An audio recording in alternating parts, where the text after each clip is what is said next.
Selamat pagi, Assalamualaikum warahmatullahi wabarakatuh. Salam sejahtera kita semua. Tentu hari ini masih dalam bulan Syawal, suasana Idul Fitri. Saya juga mengucapkan selamat Idul Fitri bagi yang merayakan dan mohon maaf lahir batin.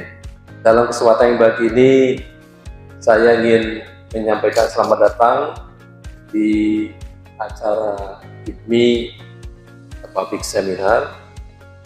Seperti diketahui bahwa Sekolah Tinggi Manajemen IPMI didirikan tahun 84, salah satu yang menjadi pertama kali sebagai sekolah bisnis di Indonesia. Kekhasan dari IPMI adalah kami menggunakan bahasa Inggris di dalam perkuliahan dan dalam kegiatan akademik di kampus, dan mengadopsi metode e-teaching dengan cara yang dilaksanakan di Harvard Business School, juga yang dilaksanakan di INSEAD di Prancis. Sebagai suatu atau sebuah sekolah bisnis, tentu kita banyak melibatkan profesional yang aktif di dalam kegiatan usaha sebagai mahasiswa. Tadi salah satu profil dari MBA kami adalah ini Bung Anggi, dan banyak lagi profil dari para lulusan kami yang memang menjadi role model di dalam melaksanakan suatu unit usaha. Demikian juga di dalam komposisi dosen itu diseimbangkan antara dosen yang memiliki latar belakang akademik sampai dengan guru besar, juga dengan dosen yang berasal dari dunia profesi, maka dia sebagai entrepreneurs maupun dia sebagai mungkin pejabat publik yang memahami berbagai implikasi dari bisnis dan peraturan serta perundang-undangan. Jadi buat sekalian, di dalam pelaksanaan pembelajaran tadi banyak melibatkan dosen-dosen tamu yang berasal dari industri. Oleh itu maka di dalam pelaksanaan program tadi, perkuliahan banyak dilakukan dengan pendekatan case teaching. Nanti bisa lihat bagaimana para dosen dan mentor kami, termasuk Pak dari Kotasi, kemudian Pak Asul, kemudian juga jelas Pak Roy, sehingga nanti banyak belajar tentang pendekatan kita mulai berangkat dari suatu mindset menjadi sesuatu yang real yang juga dilaksanakan di dalam hasil pembelajaran tadi.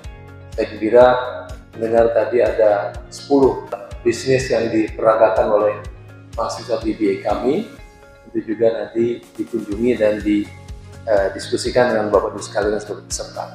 Jadi sukses in suatu bisnis depending on how the person who runs the business that could lead the products and services to become successful. In IPMI, we are nurturing the students as well as faculties and staff to participate in any initiative leading toward the business, successful business. Nah ini saya menarik sekali, saya baru kembali dari Cina kira-kira 2 minggu yang lalu. Setelah 6 tahun, terakhir saya mengunjungi Cina tahun 2016, yaitu 7 tahun. Tapi setelah COVID, saya ke sana, saya banyak melihat perubahan-perubahan yang juga diinisiasi oleh, saya kira, pola pikir mereka yang sangat berorientasi kepada entrepreneurship. Entrepreneur, mau apa saja, mau di dalam industri, mau di dalam perbankan, mau di dalam transportasi, mau di dalam sistem komunitas, semuanya sudah menggunakan berbagai inovasi baru. Saya tidak melihat orang bawa cash lagi, semua sudah pakai Alipay atau juga WeChat yang pakai Pay, semua udah pakai barcode, pakai handphone semua. Luar biasa. Mobil-mobil listrik di mana-mana bertebaran dan lebih mewah, lebih kaya dari banyak kota-kota besar termasuk Indonesia. Saya kebetulan mengunjungi 2 kota besar, Huzhou di selatan, kemudian Beijing di utara. Di tengah jalan itu tidak ada mobil jelek, semuanya tingkatnya udah tingkat ya kelasnya Lexus, Mercedes-Benz, dan brand semuanya yang luar biasa. Jadi saya terkesan bahwasanya ini berasal dari suatu gerakan bagaimana berubah pola pikir mereka. Pola pikir mereka yang dituangkan di dalam kebijakan, juga di dalam strategi, sehingga industri dan bisnis di Cina berjalan dengan begitu pesatnya sampai juga mengalahkan ya negara-negara di Eropa. Dari prediksi Pricewater itu dikatakan bahwa tahun 2050 Cina akan menjadi negara ekonomi terkuat di dunia, meninggalkan Amerika, Jepang, Prancis, Inggris. Tapi yang menarik bagi kita, Indonesia pun akan menjadi nomor 4 setelah Cina, Amerika, India, 4 kali Indonesia. Bayangkan kita mempunyai begitu peluang sangat besar untuk melihat ke depan, dan itu dipersiapkan dari manusianya, dari pendidikan dan juga cara berpikir manusia. Itulah yang nanti akan di-share oleh Pak Hasul, Pak Roy, dan Pak Dhani, bagaimana memanfaatkan kemampuan intelektual kita, intelijensia kita untuk menghadapi berbagai tantangan tadi. Termasuk kemarin saya mengikuti juga latihan dengan top manager dari Astra yang dikatakan bahwasanya yang tetap itu adalah perubahan, yang pasti itu adalah ketidakpastian. Jadi bagaimana menghadapi tadi VUCA ya, volatility, ambiguity, complexity, sebagainya, itu justru dengan pola pikir kita yang harus siap menghadapi itu. Apalagi kalau mau di switch pola pikir menjadi seorang entrepreneurs, tentu ini bukan suatu hal yang mudah karena tantangannya sangat banyak. Nah, kebetulan IP sendiri mempunyai kerjasama dengan Pujian Politeknik Normal University dalam mendukung mengembangkan 3 Twin Park Industry.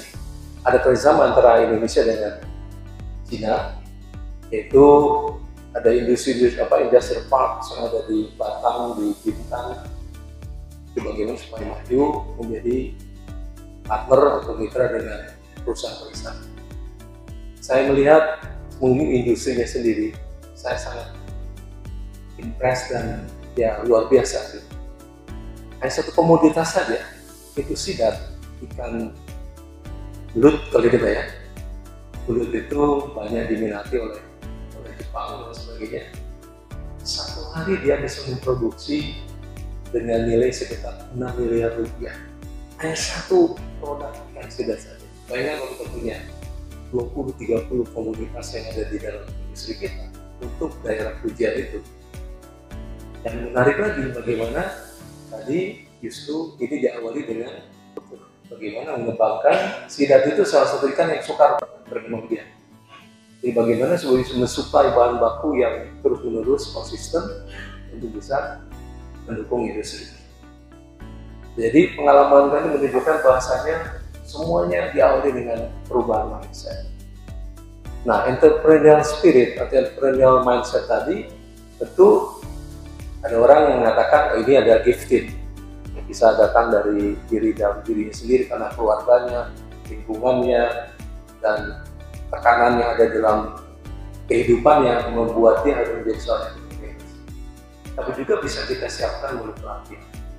Nah, disinilah mengapa di ini ada Inolab. Ini Pak Fadil ini sebagai kepala dari Inolab ya. Kita berikan tangan buat Pak Fadil.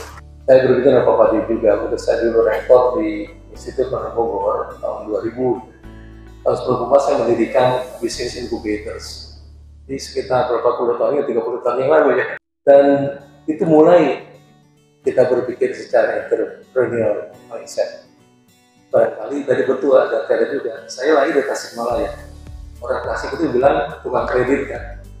Pasti yang sudah mengerjakan berbagai bisnis juga. Tapi itu satu pola pikir yang mereka inherited dari kultur kita, dari genetik kita, atau dari tantangan yang kita hadapi.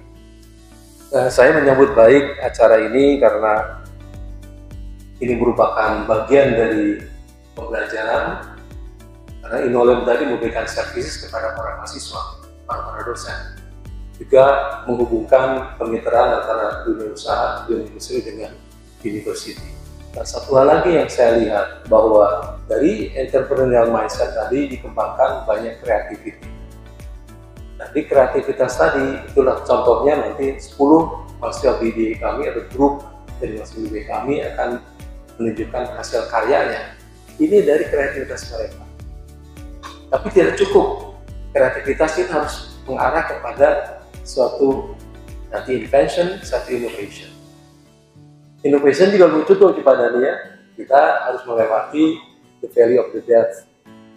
Jadi itu bagaimana mengkomunikasikannya dan juga bagaimana hilirisasi itu bisa menghasilkan nilai values yang menguntungkan bagi suatu bisnis. Oleh itu maka saya yakin InnoLab akan mencoba menyampaikan pikiran-pikiran ini dan bisa di-share dengan Bapak Ibu sekalian kalau nanti ada yang berminat untuk mengadakan semacam incubation, ya, baik dalam konteks teknologi maupun juga konteks lain.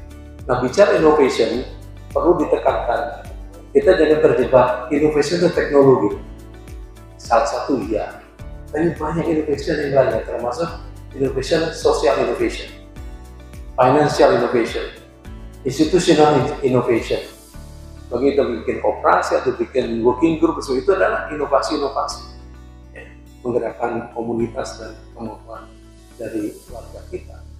Nah, jadi mudah-mudahan dengan nanti presentasi dan juga diskusi dengan Pak dari Investasi, dengan Pak Hasnur, dengan Prof. Roy, mudah-mudahan banyak menginspirasi kita untuk melihat ke depan dan menjadikan sumber inspirasi yang berasal dari tadi entrepreneurial mindset. Mindset kita ada dalam pikiran kita dan kemudian berani tadi mengambil risiko, berani menghadapi juga tantangan-tantangan dan sebagai suatu bisnis yang kuat maka dia akan berhasil dengan berbagai pendekatan yang didukung oleh scientific evidence. Satu juga mengapa Cina ini hebat, karena semua keberhasilan dia itu didukung oleh scientific evidence, scientific data. Dia bisa buat apa sih? Mulai dari buat jarum pentul sampai buat satelit pun dia bisa. Buat menerbangkan ke angkasa pun dengan jet propeller dan sebagainya untuk bisa mendorong roket itu dia bisa. Jadi semuanya yang tidak bisa dikerjakan di sana semua bisa. Itu maka marilah kita ikuti acara ini dan saya terima kasih kepada Pak Fadil dan para pembicara. Semoga acara ini memberikan manfaat dan inspirasi Bapak Ibu sekalian untuk nanti bisa melihat opportunity, mengembangkan suatu mindset pola pikir menjadi entrepreneur. Selamat mengikuti acara ini. Terima kasih. Assalamualaikum warahmatullahi wabarakatuh.